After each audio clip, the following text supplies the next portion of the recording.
ગુજરાતમાં નકલી દૂધના કાળા કારોબારનો બેફામ કારોબાર થઈ રહ્યો છે। આમ આદમી પાર્ટીના નેતા અને વિદ્યાર્થી નેતા યુવરાજસિંહ જાડેજાએ નકલી દૂધના નેટવર્કનો પર્દાફાશ કર્યો છે। તેમણે જણાવ્યું છે કે જે ગામમાં એક બકરી પણ ન હોય ત્યાંથી 10,000 લીટર દૂધ ક્યાંથી આવે। આ કારોબારને રોકવા માટે સરકાર અને લોકોએ સાથે મળીને કામ કરવું જોઈએ।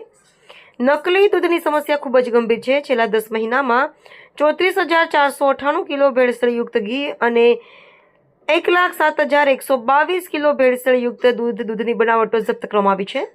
તેમની સાથે લોકસભા પ્રભારી જયદીપસિંહ ચૌહાણ, અરવલ્લી જિલ્લા પ્રમુખ ડોક્ટર રાજેન્દ્રસિંહ પરમાર, અરવલ્લી પ્રભારી રૂપસિંહ ભગોરા, ભિલોડા વિધાનસભા પ્રભારી કેતનભાઈ કટારા, મોડાસા વિધાનસભા પ્રભારી મહેન્દ્રસિંહ તથા દિલ્હી સહયોગી એવા અભિલાષ રાયજી, જયદીપસિંહ રંધાવા, રોશનજી ઉપસ્થિત રહ્યા હતા। રિપોર્ટર ડાયાભાઈ ડામોર।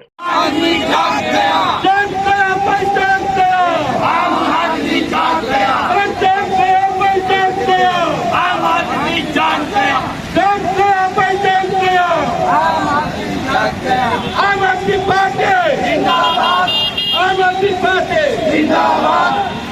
खुला करो भाई, खुला करो, खुला पाड़ो भाई, खुला पाड़ो, अरे खुला पाड़ो भाई, खुला पाड़ो,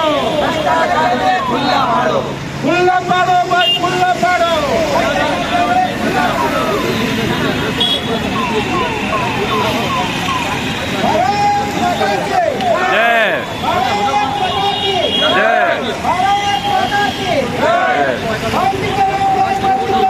भ्रष्टाचार बंद करो,